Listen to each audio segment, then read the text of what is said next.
morning, good people. Decided to wake up at sunrise to get this tutorial kicked off. I'm going to take you around Chicago, the Windy City, or as I like to call her, the pretty little city named Shy. And yeah, stick with me. I'll show you around and try and get some good stuff, and let's share some of the tips that go into making my photography what it is. And let's have some fun. So, in order to do this in the safest and the best looking way, I decided to wake up at sunrise. So forgive me if I'm a little bit hazy, but we'll do our best and show you what we're working with right now.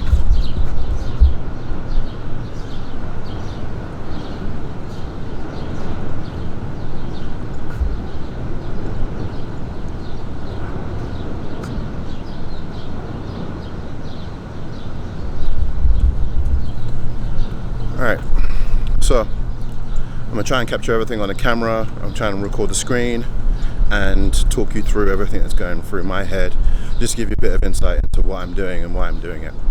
For our first location, coming to one of my favorite places in the city, this cool spot in Chicago. There's this abandoned bridge or disused bridge, and I'm going to shoot this on a 24mm. Just to get us started in just terms of what I'm looking for in a scene. Just something a bit interesting. It's perspectives that you wouldn't otherwise see. I'm sure some people have probably seen this before, but I've got my steady shot on, and I'm going to switch to a wide focus area to shoot this. I want there to be one main area of focus, and that for this particular one is going to be this bridge structure, and everything else is going to kind of fade into the background.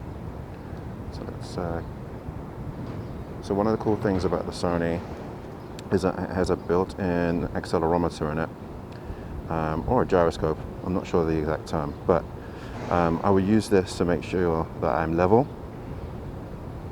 and it can be quite helpful. So the left and right, if I go like this, you can see, just lets me know that I'm level on that horizontal axis, and then the one in the middle just lets me know that on that axis I'm also straight.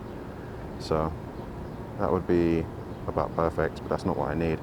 What I need is this. So let's make it level that way. Let's snap that. So I'm liking that. Okay,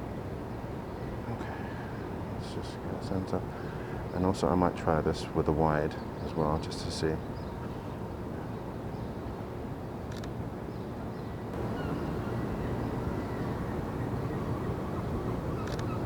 Let's also get a portrait while we're here.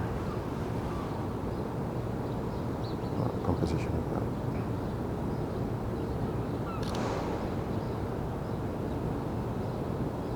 that. So another cool thing you can set your Sony to do is, you may notice as I switch from landscape to portrait, you notice the focus area is now a small flexible spot. So I'll change that, and you can change the settings of that to make it what you need it to be. You can have it so that when you go from portrait to landscape, it stays the same, or you can have it reset each time. So let's get that train in the background. Let's get landscape. See that makes sense.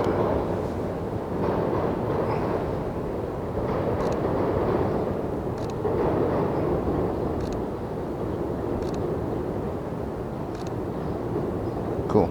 So for those of you who've seen my work before, you know I'm a big fan of structure, big fan of lines, leading lines, geometry, symmetry, and all that kind of stuff. And I really like playing with light as well. So this is where we just were, and just turning our back for a second, you can see, get some of that backlight from the just gone sunrise. So we're just losing golden hour now. And I like to play with perspective and see what interesting things we can get. So we're currently shooting on the 24-1.4. Let's change focal. It's on white.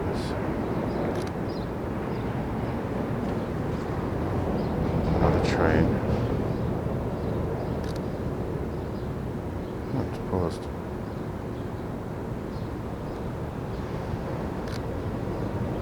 just cut in with the crop sensor, Super 35 mode to get a closer shot and get some variety. Because I'm using the 61 megapixel sensor, I'm good with that. And I have that on a sign button. I have mine set to C2, so it's very close to the shutter button.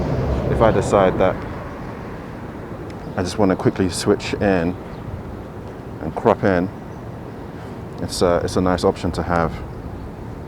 So to give you an idea, it's full frame, it's crop sensor, full frame, crop sensor. It just changes everything. All right, so let's move on to the next location.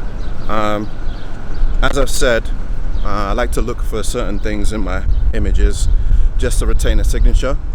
What I try to look for is something to link all of my pictures together. So I want someone to be able to look at my photos without my name attached to it and recognize it as being mine. So one of my signatures is the way in which I play with lines, the way I play with symmetry, geometry, the way I play with light. And I would encourage you to use those kind of things in your pictures. Use different things that are personal to you. I have my reasons as to why I like that. Find what appeals to you in photography, what appeals to you as a person, and then incorporate that into your photography. And we'll get into more about why lines and balance and symmetry all mean something to me. And we'll try and find, I'll try and help you find things which will mean something to you. So as I said, I like to find patterns and lines, symmetry. I think it's kind of cool here.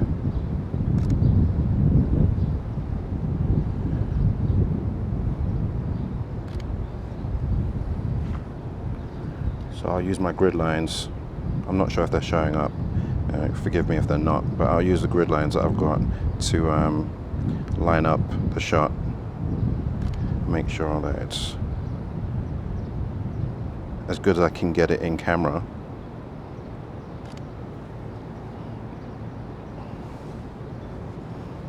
Let's get an idea of where we are.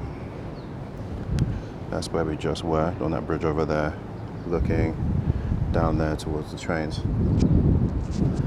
And again, forgive me, it's a bit windier than I anticipated, so I'm trying to manage a bunch of things.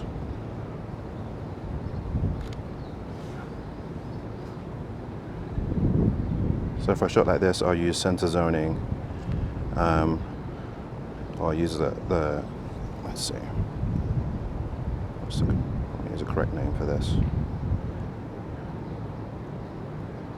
So I'll use the zone and I'll set it in the center for a shot like this. And coming back here at certain times of day to get different lighting is ideal. And then in editing, I will just straighten that out to make it exactly how I want it. We'll go through that in the next class. All right, so forgive me. It's a lot windier than I anticipated, and that may sound a slight issue. I'll do my best to keep you guys fully informed of what I'm doing, how I'm doing it, why I'm doing it, all of that good stuff. But for now, we are just making our way down the Chicago River, and I'll take you to some of my favorite spots and just showing you how I make pretty images. So one of the things I like to keep an eye out for is the trains. Let's see.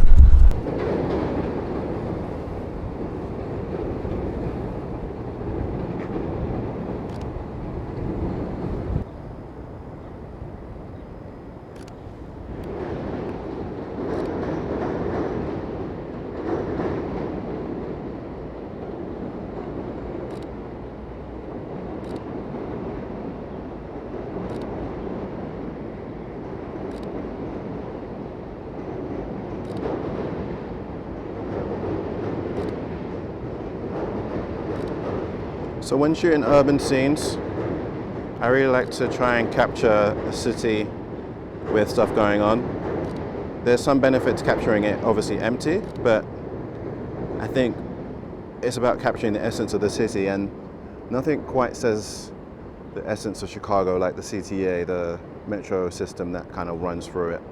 It's very signature Chicago, in my opinion. Much like the yellow cabs are symbolic of New York and the black cabs are symbolic of London, I think the CTA is like the mode of transport that is kind of like the lifeblood of the city. So I like to capture it as much as possible. It just adds a little bit of extra character to what we're doing. And see, we're starting to get some cool light. Right now we're shooting on the 24-1.4.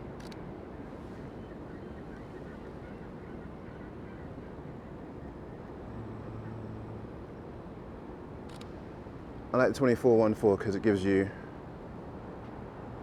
nice environmental aspects, but you have that really fast characteristic, which allows me to get the 1.4 and get something.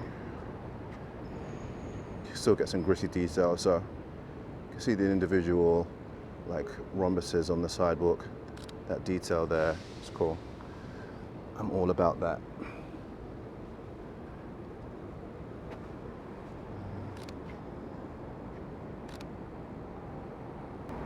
So whilst we're here, you can see 24 gives me something, but we have all of this detail that we're missing out on right now. So let's get some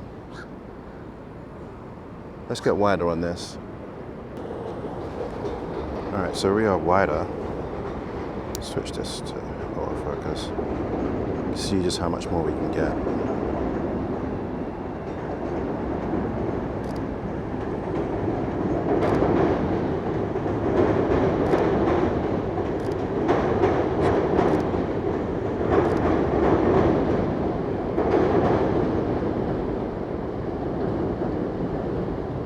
The 14, and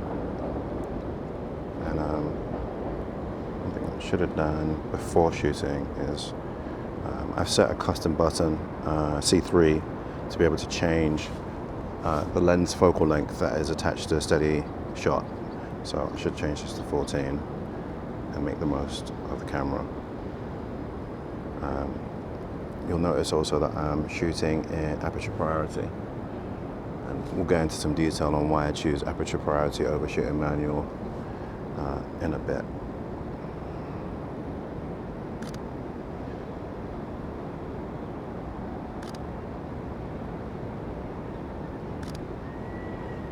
Okay, so when I'm shooting out in the field, run and gun, which is predominantly what I do and what I am known for, I have to react to a number of different things. I'm keeping my eye out for birds, I'm keeping an eye out for trains, keeping an eye out for new perspectives, and I want to work intelligently and efficiently with the tools that I have. So I will typically shoot in aperture priority rather than manual. I'll let the camera do some of the work for me. I can shoot in manual, I can be very quick in manual, but I'd rather set my aperture and know that I'm going to get everything at an f4 or an f1.8 or whatever I've decided, and then let the camera decide what shutter speed should be done after the fact. And then what I will do is use exposure compensation dial to deal with that. So right now I have mine set to -1, so a stop underexposed. We'll capture this train as well. And you can see the shutter speed is more than adequate to capture that.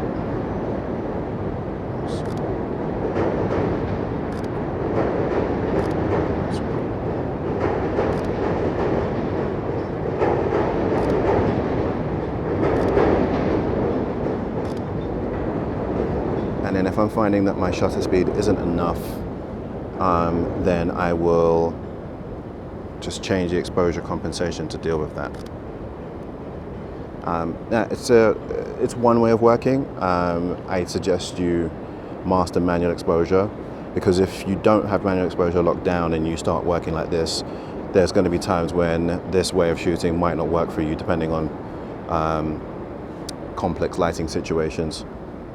And this also depends on you knowing your meters, or knowing how the camera interprets light versus what you see in your eyes. So I right now am using the multi metering mode, which takes exposure values from various points in the image. So the top left, top right, center, top, so bottom left, bottom right, and it will average and work out the light necessary, and based on that, it will, when you're using aperture priority mode, it will then determine what the shutter speed needs to be. But there's obviously different ways of doing that, different ways of metering. So you can see, as I go from multi to center, as we have down the river, we have a brighter spot. It's saying, if you're just gonna measure light based on the center, then I'm gonna darken the image, because I'm not taking into account everything else. Then there's spot standard, and you can change how large that spot is, and that is currently based on the center as well, but it would be a smaller part than just the center, so that's why it's gone a bit darker. Then there's entire screen average, which is similar to multi, and I tend to use this in challenging lighting conditions if I want it to take into account everything that's kind of going on. And then if I'm doing something where there's really harsh light and I just want to focus on the highlights, then this is a good one to do as well. In very harsh lighting situations, if you just want to capture everything that's in the highlights, I would suggest using this one. I use this often to get some really stark contrast between light and dark, and it's one of my favorite ones to use.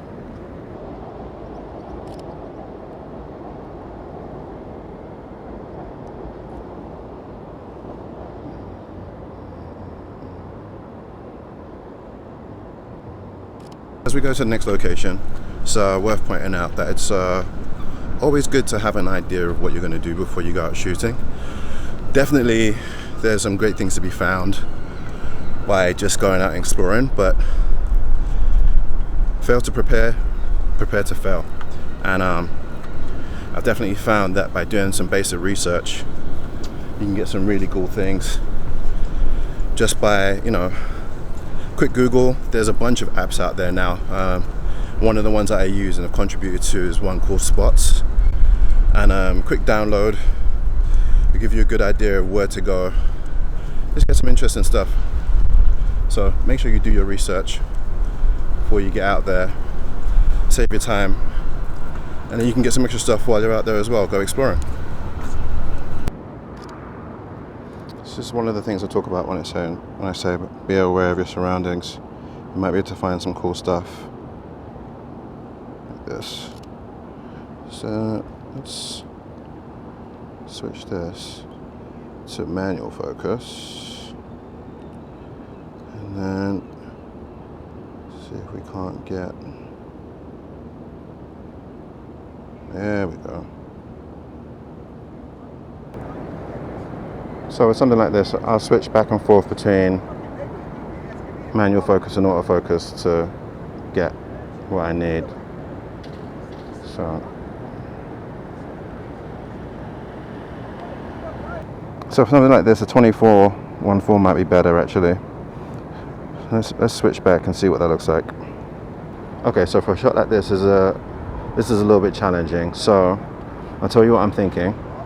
I want to capture the train in the center, so I've got my framing right, and I can punch in a little bit like that. So this is a 24 full frame using the full 61 megapixel sensor right here, so I know that's where I want to have the focus, but I want to get some of the detail in the fence as well. So I've gone to 7.1. What I'm going to do is come up on my ISO. Let's go to 200. And then that allows me to have the shutter speed of looks like 1/200th. Let's see. Yeah, let's stick with that. And before the train comes, it's worth getting ready. So let's get steady shot back to where it needs to be. 24. Let's try one portrait.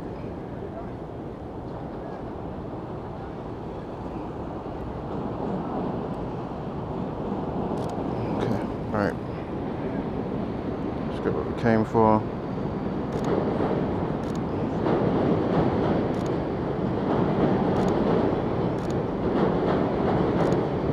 And just shoot until you have what you need. Sometimes I'll take a little trip off the beaten path and come and try and get something a little bit different. So currently in the rose beds, but not harming anyone. So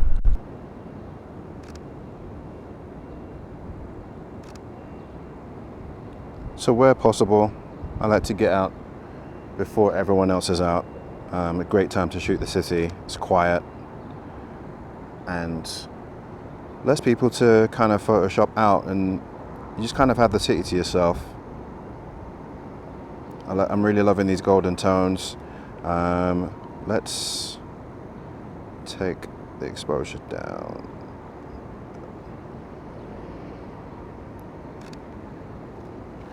Let's get some portrait.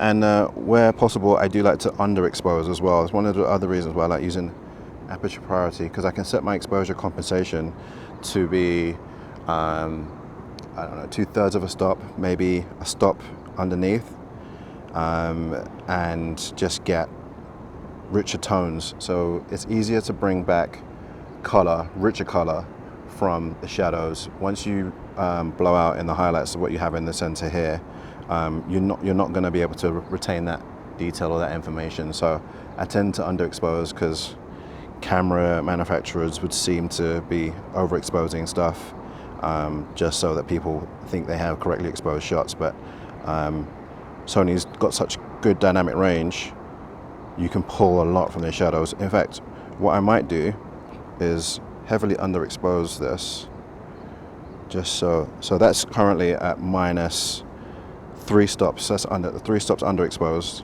and we're gonna do a little experiment later on to just see just how much detail you can get back from that.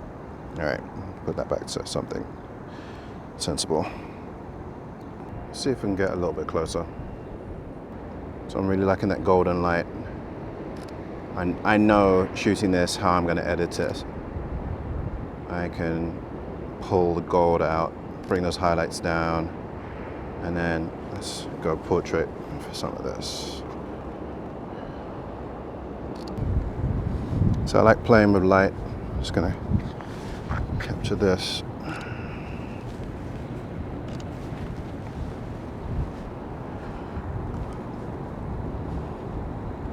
See, be careful when standing in a road. Ideally I'd have a spotter, but it's early on a Chicago Saturday morning, so let's see what we can do.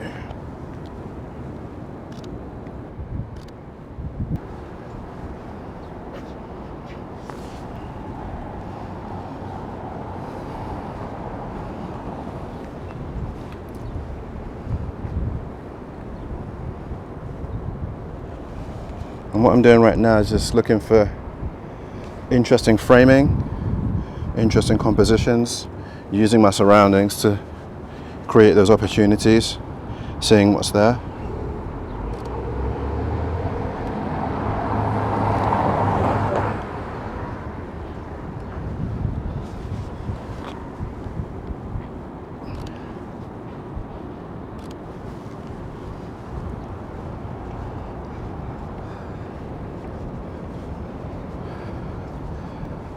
And don't be afraid to revisit areas over and over, to come back different times of day to see what you can get with the light. So in terms of doing research and planning, I know that sunrise is going to have all my light coming from this direction, coming from the east, and sunset will place the sun behind these buildings. So coming at different times of day doing the research, doing your planning will really help to step your game up.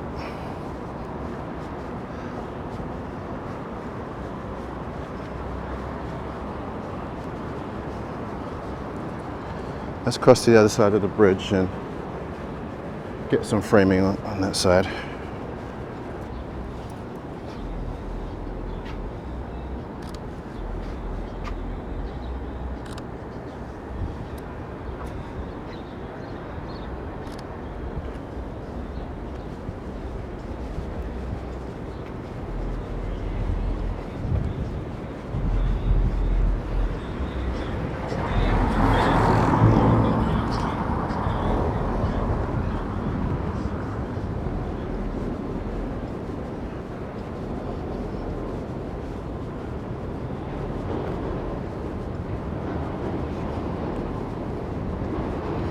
Alright, so right now I'm lining up this bridge. I'm gonna try and get the perspective I want. And I'm always looking for center. Seems to be coming up now.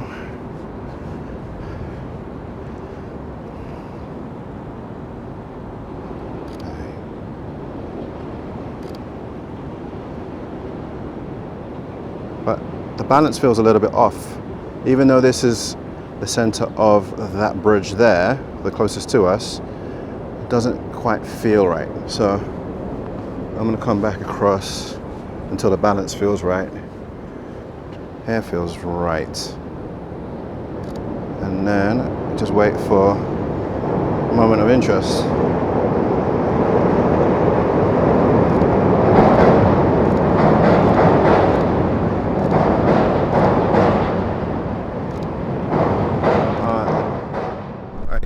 To one, maybe two more locations, we'll see.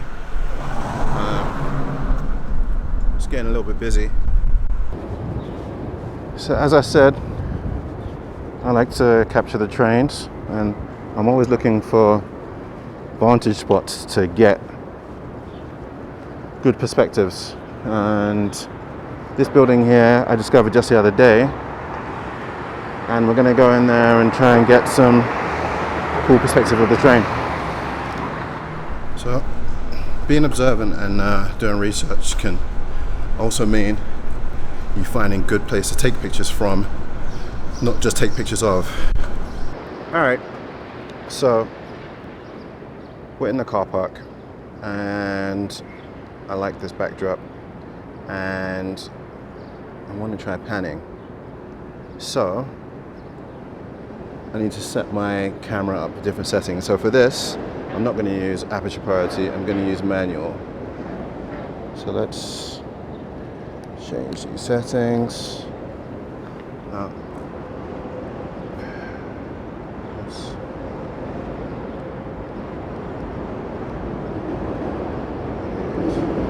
A low shutter speed.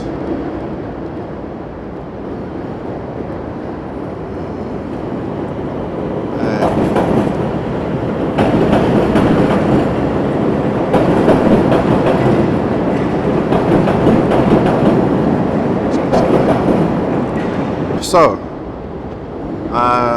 low shutter speed, high burst frame, we're gonna focus.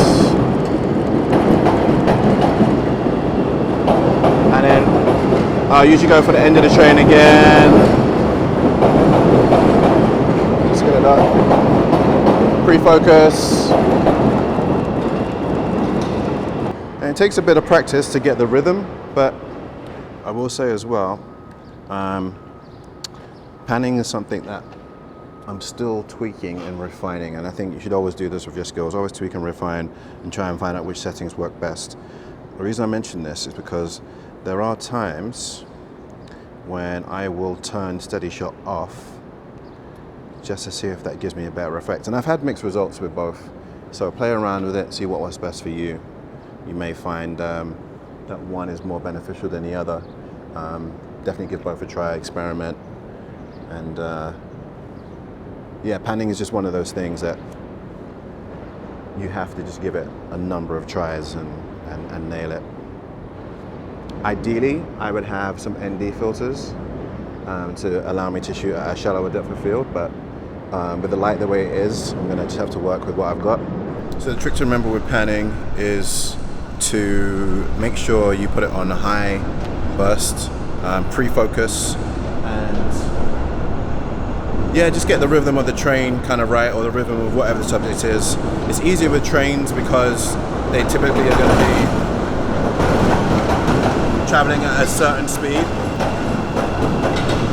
Whilst we're talking exploring, I will say good pair of sneakers, comfortable clothing is a must. I actually consider what I'm wearing a part of my photography kit. It's definitely going to help you if you have the right stuff on. You just be more comfortable, you stay out for longer, and just lots of pockets, good bag, all that kind of stuff. So I like the light play here. As the light starts to come out, you can use the harsh lights to create some points of interest. So let's change this, the metering mode. We'll change it from entire screen average to highlights.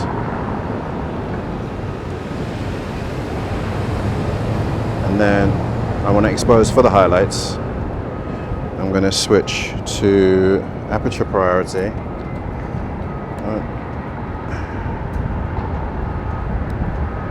There we go. You can see how much of a difference that makes in terms of mood. So let's do this. I'm gonna expose. So I've changed my exposure compensation. Now I'm going to look for the highlights in the image, see if we can make something interesting of that. Okay.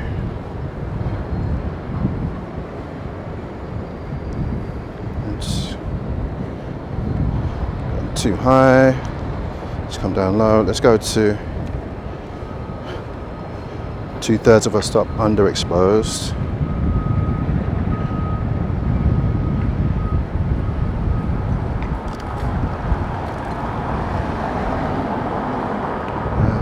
Not a crazy amount of highlight now. I think the sun just went behind a cloud. You can see there's not much there right now.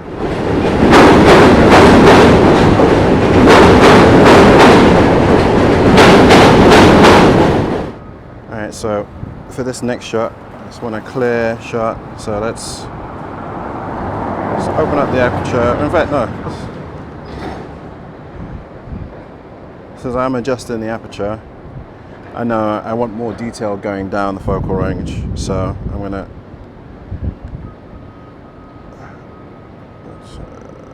change the metering mode to entire screen average. So it gives me there at f8. Aperture priority is telling me I need to be at 1/50th of a second. I don't want that. So I want to keep my ISO standard, and I'm going to go F4, 1/200th. That seems pretty good to me. And always be careful when stepping out into the road for these kind of shots.